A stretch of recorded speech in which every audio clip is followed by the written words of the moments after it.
देखिए, ये तो औपचारिकता थी।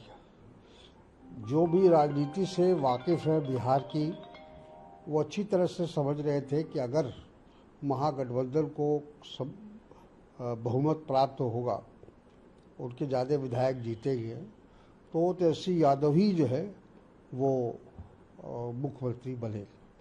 लेकिन एक चर्चा चलाई जा रही थी विपक्ष की ओर से, मतलब एनडीए की ओर से, और ये कहा जा रहा था कि महागठबंधन में काफ़ी अंतर्विरोध है और जिसकी वजह से उनके नाम का ऐलान नहीं हो रहा है। हकीकत ये नहीं थी। हम ये स्ट्रेटजी के तहत जब हम लोग सारा काम कर चुके हैं, इलेक्शन की तैयारी पूरी हो चुकी है, टिकट का बंटवारा हो चुका है, किसको कौन सीट दी गई है, वो सब बातें हो गई है, उसके बाद आज उसका जिसको कहा जाए कि घोषणा हुई है। जेपी नड्डा भी उन्होंने कहा कि बिहार को चुनना है और याद रखना है कि ये विकास वर्सेस विनाश का इस बार चुनाव होगा। जब वोट कास्ट करेंगे, एनडीए विकास है, महागठबंधन विनाश है। और आरजेडी के बारे में भी बोला कि आर का मतलब एक्सटॉर्शन, रंगदारी, जे का मतलब जंगल राज, डी का मतलब डकैती है और डिस्ट्रक्शन होगा, मिस गवर्नेंस हो जाएगा अगर आरजेडी आ जाएगी। ये जेपी नड्डा ने लोगों को आगे बढ़ने की कोशिश की। कैसे देखते हैं जो अटैक होगा? देखिए, ऐसा है कि नड्डा साहब हों, प्रधानमंत्री हों, अमित शाह हों, इनके पास से कोई ऐसा एजेंडा या ऐसी उपलब्धि पिछले 20 साल की नहीं है जिसको वो बिहार की जनता को बताए। गरीबी सारे देश में सबसे ज़्यादा अगर कहीं गरीबी है तो वो बिहार में है, सबसे ज़्यादा बेरोजगारी है तो बिहार में है, सबसे ज़्यादा पलायन होता है अगर किसी राज्य से तो वो बिहार है, सबसे ज़्यादा बीमारी है तो वो बिहार में है, शिक्षा का स्तर सबसे ज़्यादा अगर कहीं गिरा है तो वो बिहार है। और उसी तरह से अगर पर कैपिटा इनकम भी ले लिया जाए नीति आयोग के अनुसार तो सबसे कम बिहार में है। तो इनके पास कहने के लिए कुछ नहीं है, तो ये फिर 20 साल पुराना राग अलापते हैं और वही बातें जो गड़े मुर्दे की तरह उसको उखाड़ कर सामने लाने की कोशिश करते हैं ताकि लोगों को भटकाया जाए।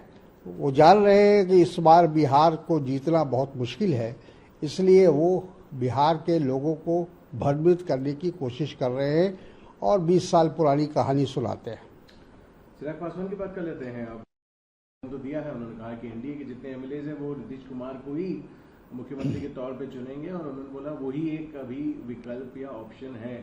उन्होंने भी कहा कि एक्सपीरियंस जैसे नीतीश कुमार है उनको चूज करने की बात तो है, मगर आगे थोड़े यंगस्टर्स के लिए भी थोड़ा स्पेस बनेगा।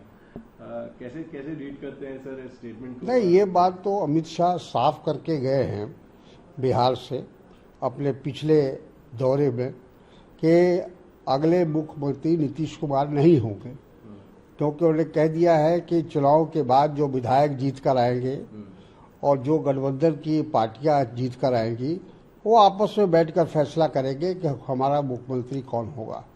तो स्पष्ट है कि नीतीश कुमार की छुट्टी होने वाली है, उनका दिन पूरा हो चुका है, उनका समय पूरा हो चुका है। तेजस्वी यादव भी काफी हमलावर रहे और जो डिप्टी सीएम है सम्राट चौधरी, उन्होंने कहा कि जब तेजस्वी के पिता कभी इन्वेस्टिगेट ही नहीं करेंगे, अपने आप को करप्शन में कैसे इन्वेस्टिगेट करवाएंगे। और यूथ ये सीख सकता है लालू परिवार से कि कैसे करोड़ों कमा सकते हैं बहुत ही छोटी उम्र। देखिए, वो तो उनके बारे में जो नकली डिग्री का जो उनका मामला है वो तो जेल जाने वाला है। आज या कल जो काम उन्होंने किया है और पूरे बिहार वासियों को धोखा दिया है और एक नकली डिग्री पीएचडी की डिग्री ले लिया है कहीं से एक, तो ये तो उनको आज या कल उसको भुगतना पड़ेगा। पहले वो अपने को कहें, अपने को साफ सुथरा करें, दूसरे पर उंगली उठाने से पहले।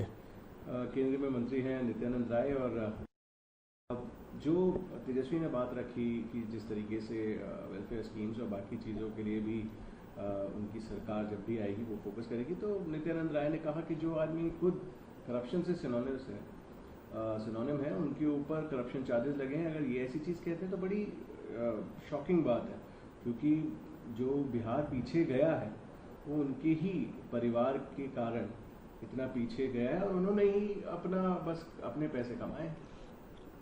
देखिए, उनको हम याद दिलाना चाहेंगे कि सीएजी की रिपोर्ट पढ़ लें वो, जो बिहार से जुड़ी उस रिपोर्ट आई थी पिछले दिनों, जिसमें सीएजी ने कहा, सीएजी कोई कांग्रेस का या विपक्ष का कोई संगठन, ऐसी बात तो है नहीं, वो सरकार की एक जिसको कहते हैं कि संविधानिक संस्था है। और जब 2G का मामला आया था, जब और कुछ मामले आए थे, तो सीएजी की रिपोर्ट पर ही आधारित था, और उस समय उसी को इशू बनाया था विपक्ष ने, उस समय जो विपक्ष में थे। आज सीएजी ने साफ कहा है कि 75,000 करोड़ रुपए का जो खर्चा हुआ है बिहार सरकार के द्वारा, उसको कोई हिसाब किताब नहीं।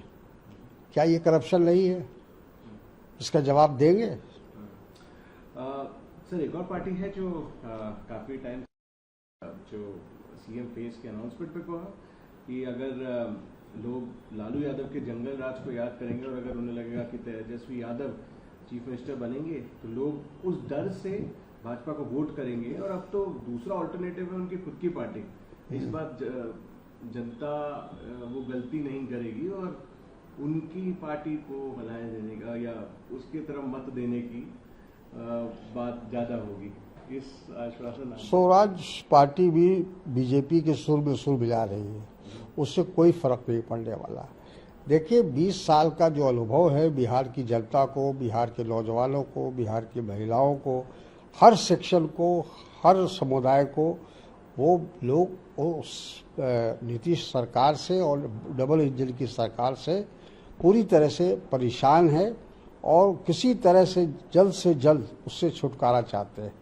और आप देखेंगे, मैं आज ये बात कह रहा हूँ कि चुनाव के आते ही, चुनाव का परिणाम जब आएगा तो पता चल जाएगा कि बिहार की जनता इंतज़ार कर रही थी कि कैसे ये 20 साल का जो सुशासन के नाम पर जिस तरह से ये सरकार चलाई गई है, और हकीकत में जो भ्रष्टाचार, जो करप्शन जो आज बिहार में है, वो किसी राज्य में इस प्रकार का भ्रष्टाचार नहीं है। सर, आप काफ़ी सीनियर लीडर्स हैं जो डिमांड कर रहे हैं, क्योंकि काफ़ी लोग टिकट की आशा में बैठे हुए थे, और एसीसी इंचार्ज अलवरू को उनका भी रेजिग्नेशन डिमांड कर रहे हैं, बोल रहे हैं कि आरएसएस के एजेंट है। ये जो प्रेशर इस दौरान है, और काफ़ी लोगों ने उनको थोड़ा उनको अपफ्रंट भी रहे और हाथापाई भी हुई, हमने जो देखा था, इस सब पे सर आप कैसे देखते हैं? नहीं, टिकट को लेकर कुछ शिकायतें ज़रूर आई हैं, और मेरा ख्याल है कि हमारा जो आला कमान है कांग्रेस का, वो इन तमाम शिकायतों का संज्ञान लेगा और इस बात की जांच करेगा। अगर इसमें कोई हकीकत है तो कार्रवाई करेगा। आखिरी प्रश्न मेरा रहेगा, प्रधानमंत्री मेरा बूथ सबसे थे, उन्होंने कुछ चीज़ें कही कि बिहार में ही जितनी भी डेवलपमेंट हुई है वो एनडीए की गवर्नमेंट के दौरान हुई है, रफ्तार पकड़ चुका है बिहार फिर से एनडीए सरकार का। एक पीएम ने नारा बोला, उन्होंने ये भी कहा कि जिस तरीके से एक वोट से राम मंदिर बना, ऑपरेशन सिंदूर हुआ, और नक्सलिज्म से भी फ्रीडम मिलने की बात है, और इसी वोट की ताकत से जंगल राज भी हटाया जाएगा। प्रधानमंत्री जिस तरीके से अभी इंटरैक्ट कर रहे हैं अपने इस कार्यक्रम के थ्रू, बिहार प्रधानमंत्री एक भी ऐसा उदाहरण दे कि बिहार में 20 साल में इस क्षेत्र में ये विकास हुआ है। आप किसी भी क्षेत्र को उठा लीजिए, आज ये बिहार सारे प्रदेशों से पूरे देश के अंदर आज सबसे पिछड़ा हुआ राज्य है। हमारे प्रधानमंत्री को अपने 11 साल के कार्यकाल में 1 घंटा समय नहीं मिला कि वो बिहार के नेताओं से, बिहार के जो जनप्रतिनिधि उनके साथ बैठकर बिहार के भविष्य को बनाने की बात करें। हमारे प्रधानमंत्री सिर्फ चुनाव में जाते हैं और बड़ी बड़ी योजना का ऐलान करते हैं, वो कभी जमीन पर नहीं आता है, धरातल पर नहीं आता है। गर्मियों की छुट्टी होने वाली थी, मेरे पापा आने वाले थे, तो हम लोग सभी खुश थे। तो मैं बेड पे चढ़ के डांस कर रहे थे, डांस कर रहा था, लेकिन वो पहले ही आ गए। फ्रीज।